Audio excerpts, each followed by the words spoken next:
Hey, everybody. Welcome to another episode of the Microsoft Spotlight podcast. This is the third one, I think, for the year. So we are still getting going in 2023.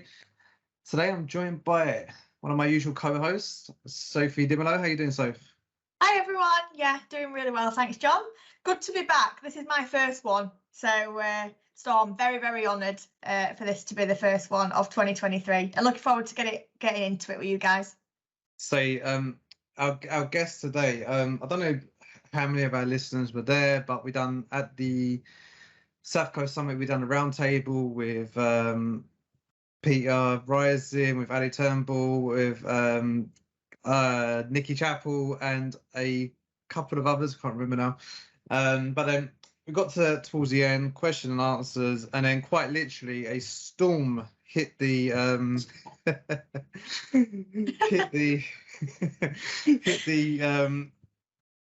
hit the session, and it was today's guest. Storm, how you doing? Hello, thank you so much for having me today. You're right, it was a bit of a whirlwind on that event, really.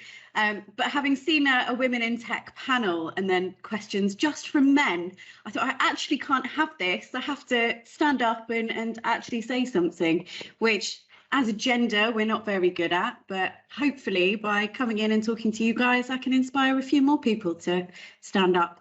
No, what was awesome, and I think we said it after, it's just like the energy level got cranked up a little bit, and it was amazing. Like, yeah, the energy you brought, passion and stuff behind what you was the questions that you were asking and stuff. You weren't even just questions. It was just kind of just knowledge sharing at the time was cool. But Storm, let's just go into you a bit. Do you want to give us a bit of like a description of yourself, kind of what you're doing at the moment, where you're working, and we'll go from there. Of course. So I am not from a tech background at all. I am a mathematician and psychologist originally, who went into teaching secondary school maths and science. I taught secondary school maths and science for the best part of a decade, both in the UK and overseas. I've taught the British curriculum, the international curriculum, and everything in between. I am hugely passionate about using technology in the classroom as a tool for the success of everyone in that space. But I was finding it very frustrating that a lot of the schools I was going into, the general attitude is, we've taught maths like this for the last 100 years. Why on earth would we need to change it now? So there was a lot of resistance to bringing tech into the classroom, and I could see it was working. You know, I had these 150 kids a year that I was really getting engaged and passionate about maths, which, as you probably know, is quite a difficult subject to get teenagers enthusiastic about. But it was working, and yeah, I found it very frustrating. So I decided to go and do my master's in digital education. I'm currently studying at Edinburgh University and absolutely loving it. My homework this week was to play Pac-Man. I can talk a bit more about that later if you want.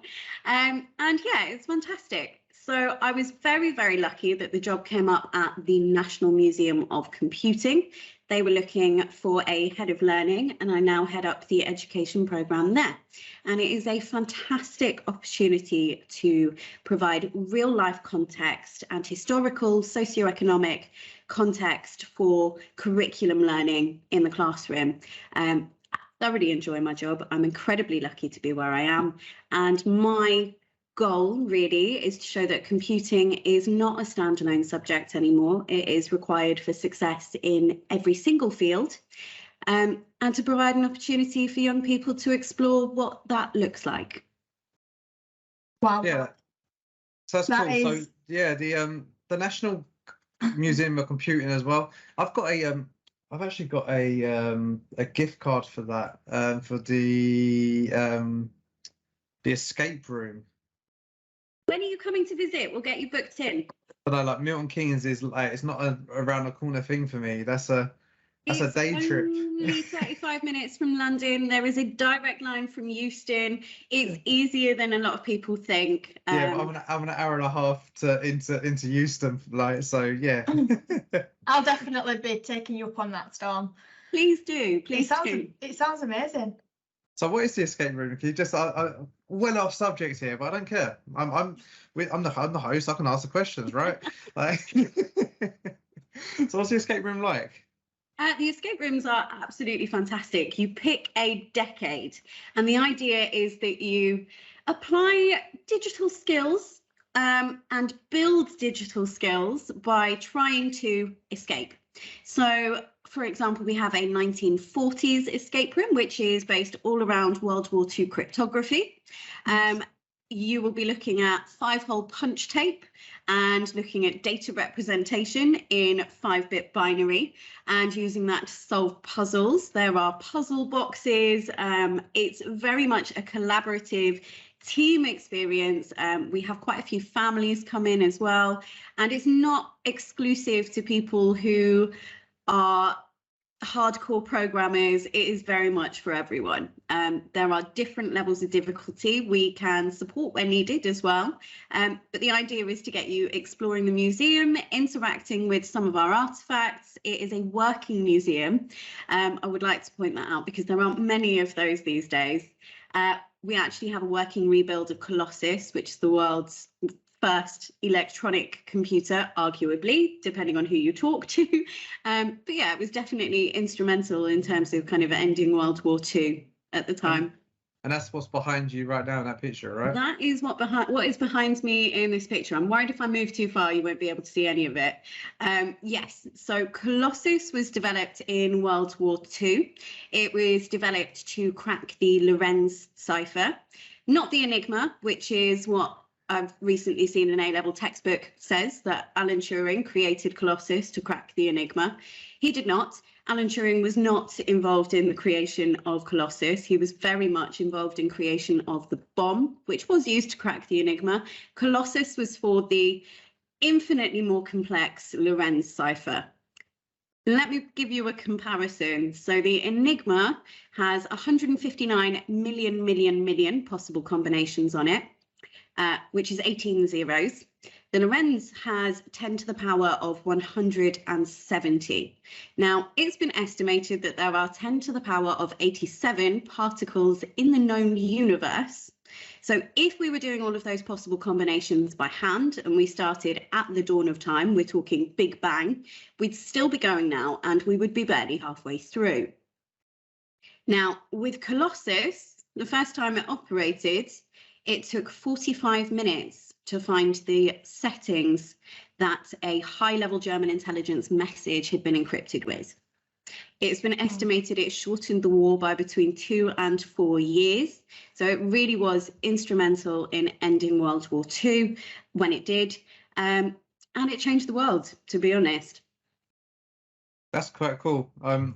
Yeah, honestly, I had no clue what you're talking about when you're talking about the math stuff. I'll leave that to you as the expert. But the fact that a computer could do that, I'm happy you dumbed it down a little bit. Because although I was quite good at maths, I got a B in maths at GCSE. That like I think we're all right. But I think yeah, thanks for dumbing it down. It's really interesting. But yeah, I was talking to our guest. I've done to the podcast before this with Anna and Ares.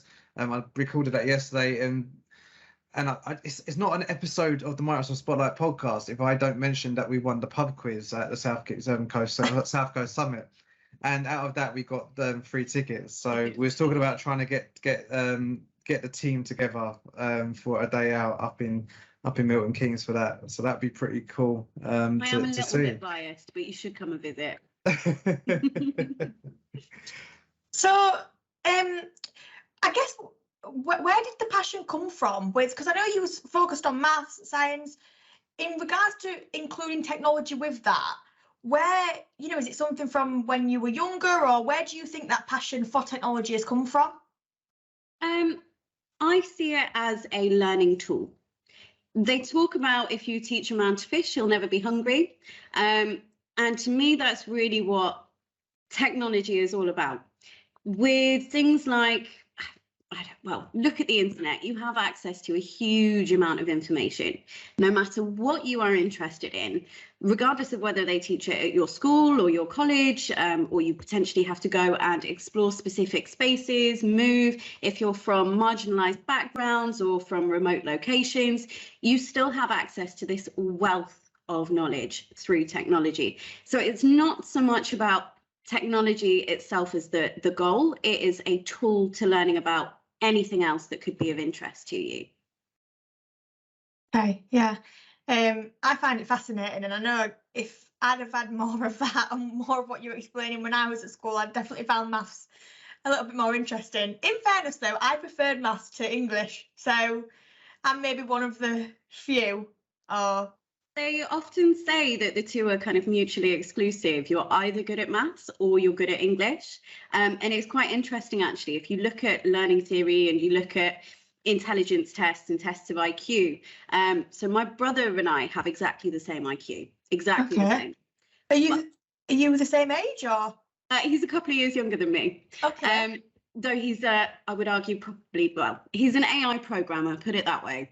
Right. And he had a higher IQ on verbal reasoning, whereas my IQ was higher on spatial reasoning, which is the wrong way around. They would generally say that women are higher on the verbal reasoning scale, whereas men would generally have a higher reasoning on spatial awareness, which is where we get this idea that men are good at maths and women are good at English, which is completely wrong. You know, there are all these kind of inbuilt biases that come out in some weird and wonderful ways.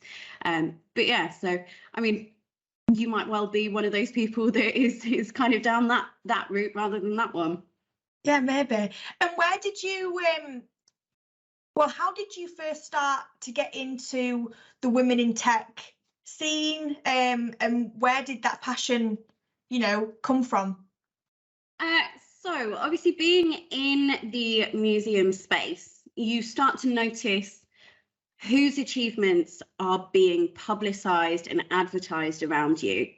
And I hate to kind of generalise here, but men are far better at talking about the things that they have achieved. And it's funny, actually, there was a series of books that was written back in the kind of late 60s, early 70s, where they're looking at, I digress, I'll come to that in a little bit. Basically, a lot of the people whose achievements are advertised are men. And they're very clever because they name things that they invent after themselves. So we talk about them, we recognise their names, and it becomes this whole thing. Their expertise is recognised in a way that maybe women's aren't. So if you look at examples like Hidden Figures, where we're talking about the NASA mathematicians, their contributions weren't advertised for decades. And it's still very much the case. I do have a bit of a thing about the fact that we call it his story and we don't tend to recognise her story. I feel like we should definitely be advertising the achievements of women more. They say you can only be what you can see. And I think I've started to realise that there is a lot of subconscious bias that feeds into how we raise young people to see what they are capable of today. Yeah, I completely agree with everything you've just said. And I think definitely growing up, you see, I think we've mentioned this before on some podcasts with John and Andrew as well, around there's so many, you know, famous men for doing so well, and they're the first people to have done so many things. However, you don't really hear many women or women that you've grown up with, you know, having the successes, so to speak. Do you think that education and STEM is moving in the right direction in regards to that, or not? I do, yes. I genuinely do. I think we are making a huge amount of headway in providing female role models that are real, relatable, and who have achieved success, whatever that looks like to them in various industries.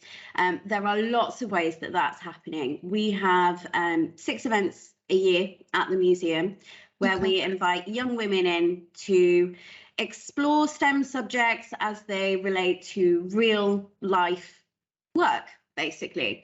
And we bring in a lot of women to run workshops, hands-on workshops. They provide role models, and I'm seeing that a lot. Education is one of the areas where you see a lot of women as well.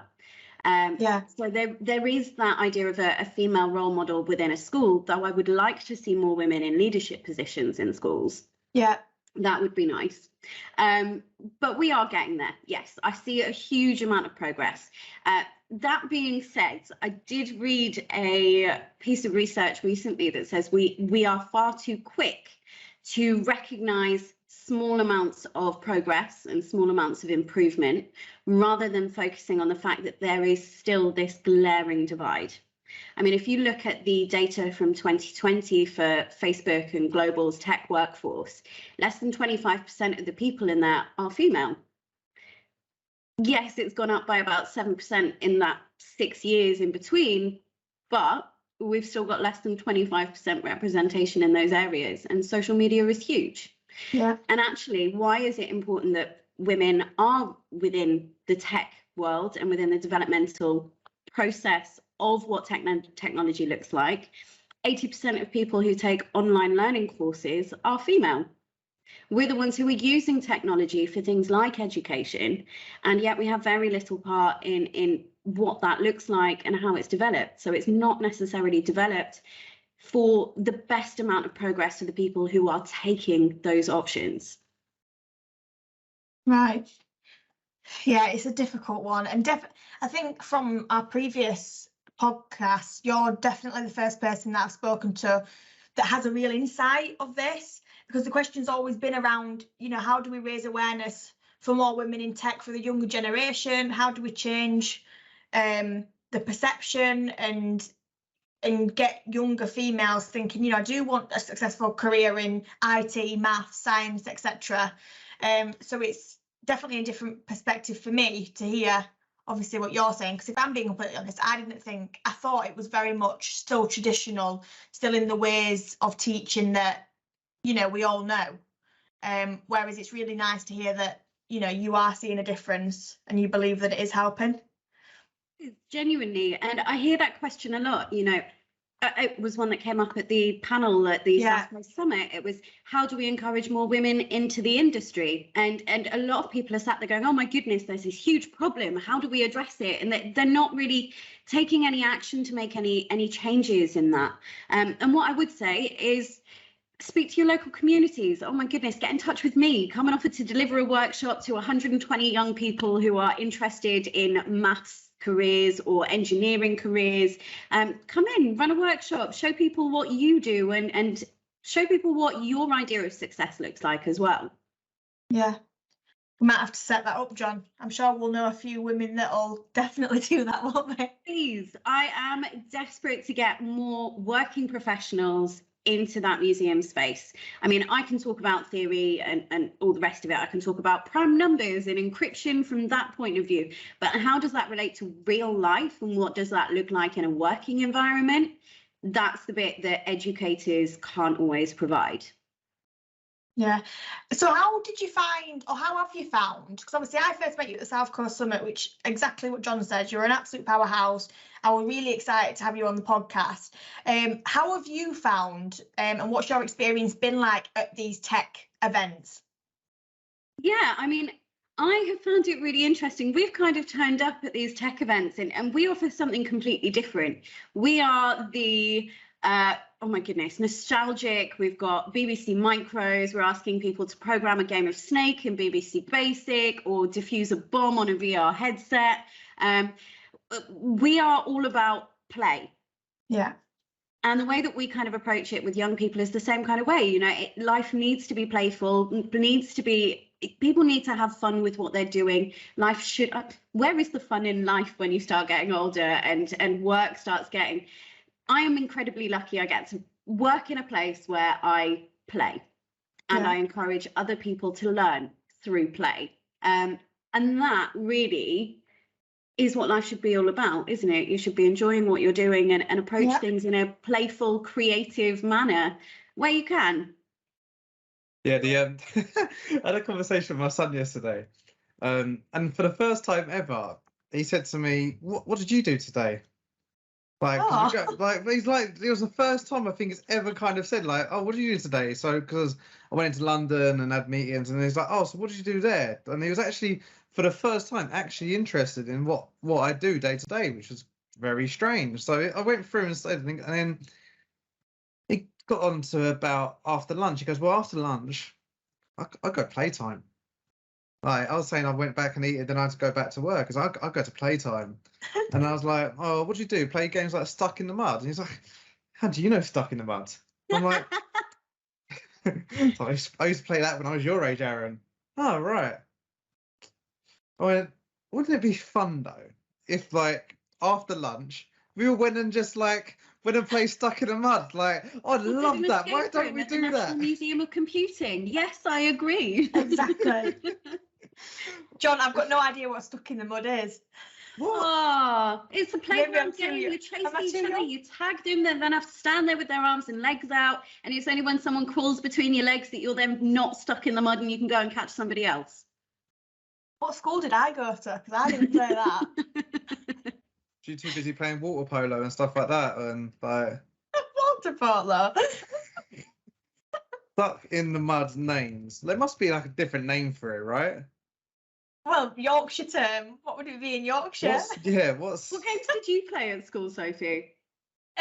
We used to play a game called Dobby, What on earth is Dobby? where Harry you. Potter? It's not Harry Potter. Do you throw themed, socks actually. at each other? No, and that would anything Harry Potter related. I'm there, but basically, someone counted at the tree, and then everyone else had to go and hide. But then you had to go away from the tree and try and find people. But if the person got back to the tree before you found them and went Dobby 1, 2, 3, then they'd win. Isn't No, that that's What's called the something Time, else. Mr. Wolf? No, that's we used to call that oh, what do we used to call that? It had another name. That had another name I'm from South East London, so we probably called it something completely different. It was called 2020 something or another. Oh. But yeah, same type of game. But yeah, Stuck in the Mud. You used to get like a tag. You used to play. You never used to play tag. Yeah, I It, used to play tag, tag. it, had, Tig. whatever.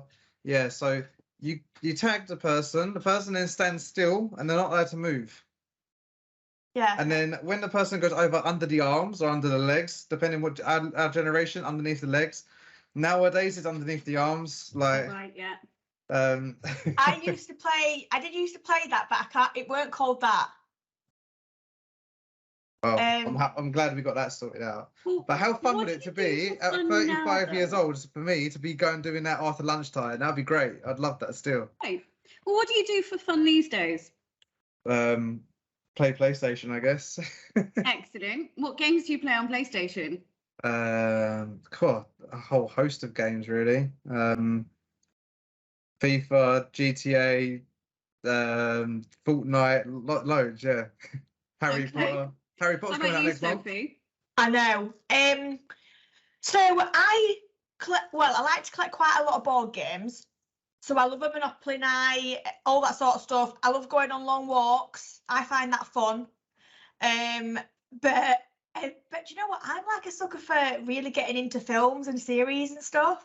It just helps me relax, and I find that fun.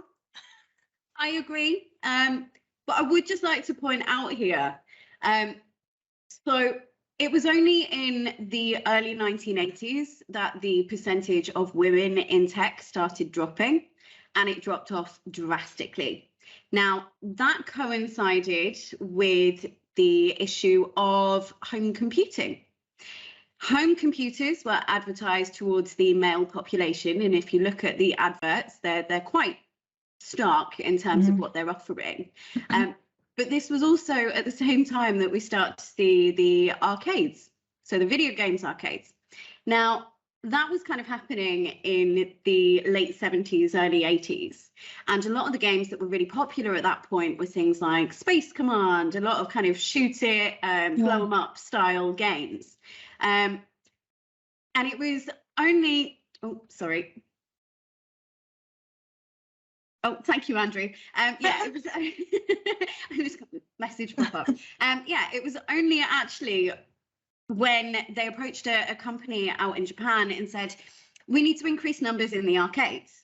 We've reached a plateau in terms of what we've got coming in at this point. And they said, right, how do we bring in more people to the arcades? How do we get to bring more of an income in here? And they went, right, let's approach the 50% of the population that we don't have in the arcades. Yeah. Women. So they were tasked with developing a game that was specifically targeting women. And that is where Pac-Man came from. Right. So the story is that the developers had sat down for a brainstorming session over pizza, and they were like, well, what are women like? It's clearly not like blowing things up. It's not kind of GTA and driving cars. Women weren't allowed to play football back then, or they weren't encouraged to. You know, it was very much that's what the boys played. Women would play netball.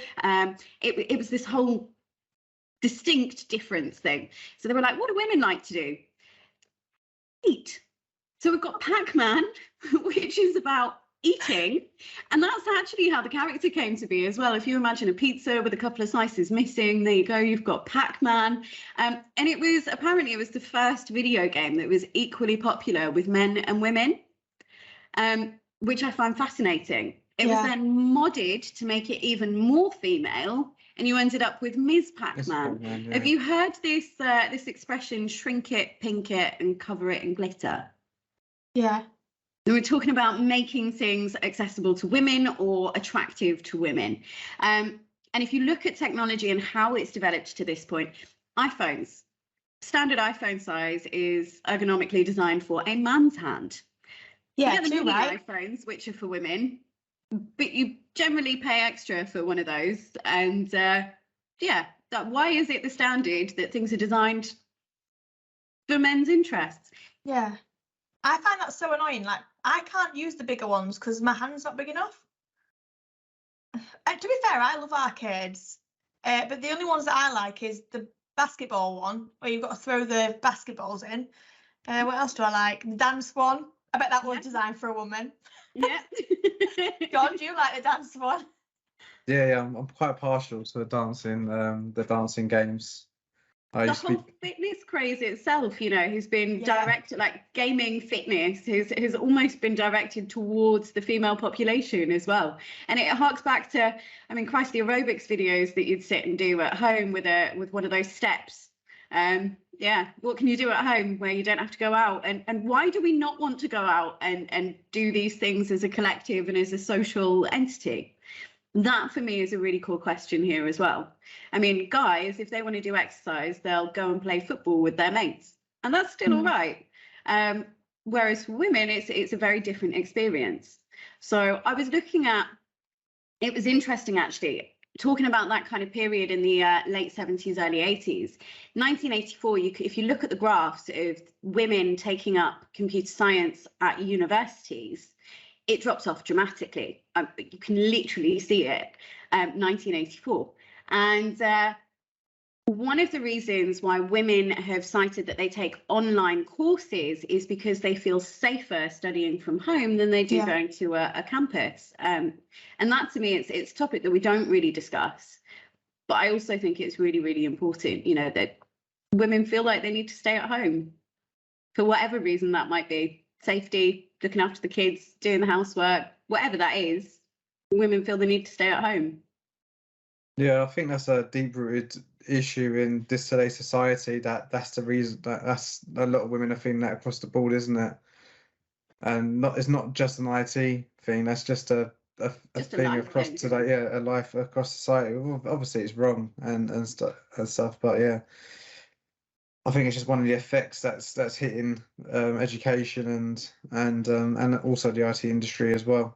I think kind of when you look at education and some of the classes out there, and if you look at like some of the beauty courses and stuff like that, they're very well attended because it enables women to feel safer because they're in an environment they feel more comfortable with.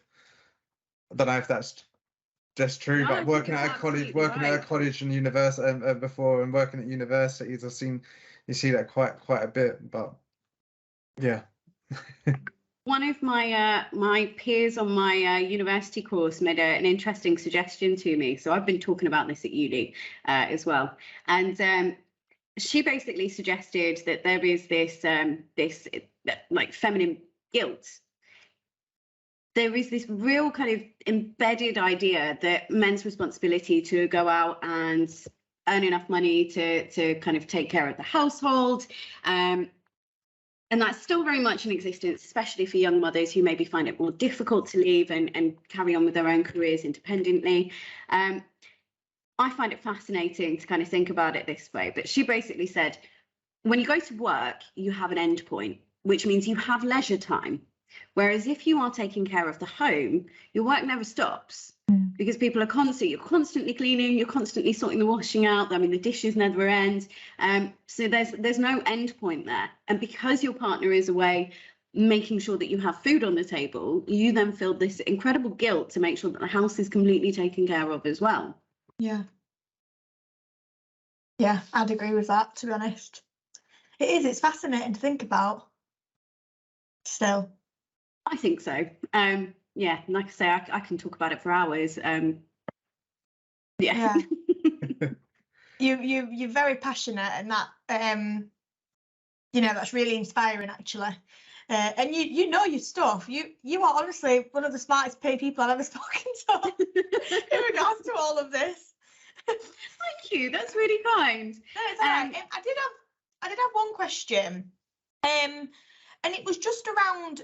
And again, I'm not sure if you know this, but have you seen any changes recently with the amount of women v men in computer science and doing more sort of the STEM subjects going on to university and things like that? Have you seen any change? From the people that I have spoken to be honest, the biggest change that I've seen is the fact that people are actually talking about women's successes. Right. What is interesting though is they don't seem to be talking about their own. So I've recently been speaking to a company that organises work experience for young women who are exploring options within the tech industry. Again, if you know anyone who'd be interested, I could definitely pass on some details, and I'm sure that would be greatly appreciated. There is an interest in it. There is an appetite for it. They want work placements. They want to find out what it is to work in these industries. But rather than talking about this amazing program that has been developed to help young people enter the industry, they're talking about the successes of the girls that have been through it. Yeah. Which is great. You know, we want to hear that as well. But there is still a lot of reluctance to talk about our own individual successes. I mean, what's your greatest achievement, Sophie?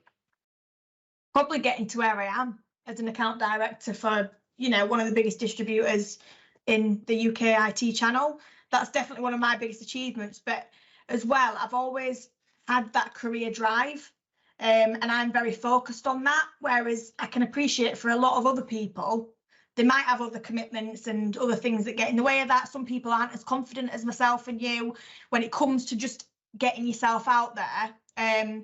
No one ever said to me to go out there and get into the tech community. It's something that I just did.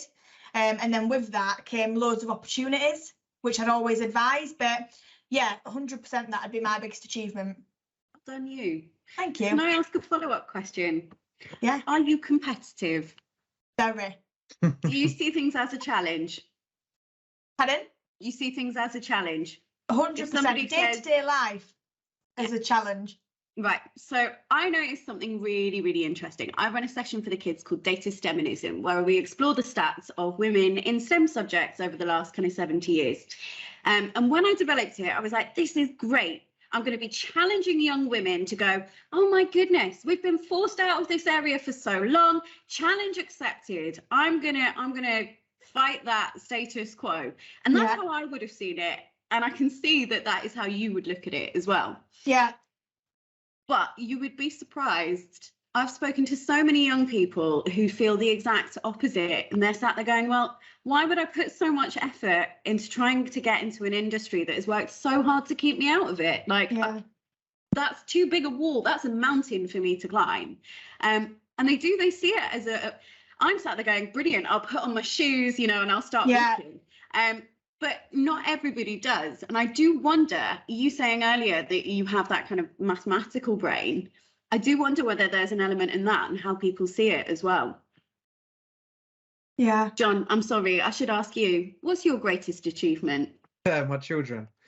Oh, that's Easy. so lovely. Children, always, yeah. And that's really interesting to me as well, because gender stereotypes aside, completely in there, those answers potentially should have been the other way around. Yeah. And that's what we would expect. But to be fair, the reason why I wouldn't say career is, for me personally, I don't think that I've fully achieved everything in my career, yet, if you get what I mean. So I'm not at the end point yet of achievement. I've obviously done well, but it's not my biggest achievement because I'm not there yet. It doesn't need to be. Success is completely different to different people, and I love that you've said your kids. I think that's great. And actually, the fact that you are the one that's doing this podcast, that's fantastic as well. And that's the whole point of this, isn't it? Questioning gender stereotypes and trying to promote the fact that we are all different and we all have something to bring to the table, and it doesn't need to be because you are female or male or whatever that looks like. There is a whole spectrum in between, and everybody has something to contribute. Yeah. So I guess, last couple of questions then. What are your plans for the future? I'm going to change the world. Can I say that? I believe you could. I believe you could. Change the world. My plans for the future. In the immediate future, I want to continue running these fantastic educational events. The reason I'm so passionate about them is that I think it genuinely looks to bridge digital divides between marginalised communities and also the digital skills gap in tech as well. The way that we approach it is we don't ask the schools to fund these. We are approaching industry partners and saying, you're the ones who ultimately benefit from well-educated, well-rounded young people who have the digital skills required to succeed in your workplace. Will you fund it? And we've been really, really impressed with the response. You know, some of our sponsors have been so generous in this. They really have. I mean, iShore is sponsoring days with us. We've got a guy called Peter Membry who's out in Hong Kong. He's not sponsoring them through his company. He's sponsoring them as an individual because he wants to see women succeed in these subjects. I'm hoping that we'll get you guys involved somehow. But yeah, the whole idea is that we're not then being exclusive to fee-paying schools who can afford to reach this kind of opportunity. We're providing those opportunities for all. And looking at a diverse range of backgrounds as well, and making sure that we provide real relatable role models for that too. Next, and I don't know how much detail I can go into on this one, what I would like to see, I don't know whether you know this, but in the education sector, there are very few schools who have qualified computer science teachers. There are not enough of them. So generally, computer science teachers tend to be educators who are picking up another subject. They might be geography specialists or PE specialists or maths specialists, but they're not computing specialists. Now, there are some absolutely fantastic resources out there. But what I would like to see is we work in a museum space where collectively our volunteers have centuries of knowledge and experience. They're the ones that I really want to be giving the opportunity to engage with young people as well. So my next step is to look at how we can, as a museum, support education with our experts to make sure that young people from every background have access to a quality education in terms of computing. Wow, that's really interesting actually about the teachers. I didn't know that at all. And that again could be another reason that maybe the curriculum isn't as correct or well adversed as what it should be. So coming towards the end of the podcast now, our time allocated. So I've got two questions I asked to Anna yesterday, and I'm probably going to make this a regular theme for future episodes of 2023, new theme and all that type of stuff. Can you give us like an event that's happened in the past, really negative event like what's happened to yourself and kind of like how you overcome it, or and kind of what happened off the back of it. Ooh, Interview question. John, that's a very personal question. I like it. So I guess sticking on the theme of gender, when I was significantly younger, I was actually going into the army, believe it or not. That was my goal. I went and did Sandhurst selection at the age of 15. I was an army scholar. As far as I was concerned, that was it. I was set. That was going to be my career. And when I got to university and started training with the Officer Training Corps, I really expected that I would be taken seriously because I had worked my absolute behind off to get to that position. And I was genuinely disappointed to find that most people sat there and went, well, she only got that because she's a female. So this idea of positive discrimination, which I think can be just as equally damaging, and having quotas to reach is not always the answer, because it can undermine the achievements of the people who are in those positions. Yeah, definitely. I think we had a talk about this on the first South Coast Summit. Someone in the audience asked, I think it was your friend, Sophie, your old colleague, asked a question, and there was a bit of a debate off the back of that. So yeah, we ain't got enough time now to go through it, but because I think we'd be talking here for about 20 minutes in there. But the second question off the back of this was, what's the most positive experience that you've had in your career? And so I'd like to go negative, then positive, round it off with something nice. What's the most positive experience you've had? Something that's been really good, really great, and you'd like to share to the world that is listening? I suppose on the complete other end of the spectrum there, where I'm working now at the National Museum of Computing, I work with some of the most impressive minds that I have ever come across, like absolute experts. I mean, they got Colossus working from nothing, effectively. You know, all these old computing machines that we don't even have the technology to fix anymore, they are developing them and improving them as well in some really interesting ways.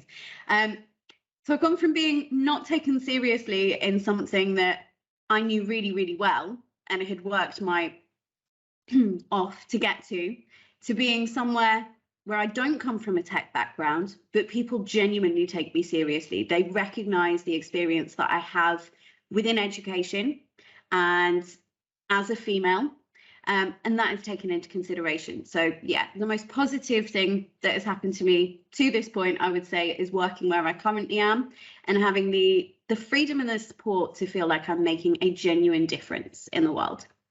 Yeah, awesome. I think, by the way, just on a quick note, I think you'd be amazing as a keynote speak,er like at an event and stuff. I think you could come across really well. Like you speak infectious when you're speaking and stuff like that, especially with how we picked it up the other day. So yeah, I think if there's any call for speakers out there for like a keynote session, you should get some bits in. I think you'll do an amazing job. Thank you. But here we are, we're at the end of the episode now. So Soph, great to have you here again, and I hope Andrew is okay. He had a car crash yesterday, and he's kind of sorting things out now. So yeah, rest up. Hope Andrew's fine. And Storm, been a pleasure to have you on. Great episode, and nice to know a lot more about you.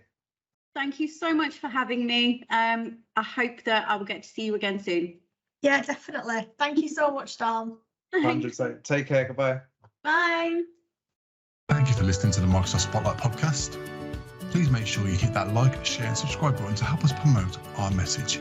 You can also follow us on Twitter at MSFT Spotlight, and we're also on LinkedIn, the Microsoft Spotlight podcast. And finally, we'd like to tell you a little bit about BitTitan and thank them for sponsoring this podcast. Remote migrations start here. Let Migration Wiz do the work for you. It's fast, secure, and 100% SaaS, which means you can migrate at any time and from anywhere. Migrate mailboxes, documents, public folders, personal archives, or even Microsoft Teams with just a few clicks. No special training needed, and no customer downtime. When the work matters, choose Migration Wiz.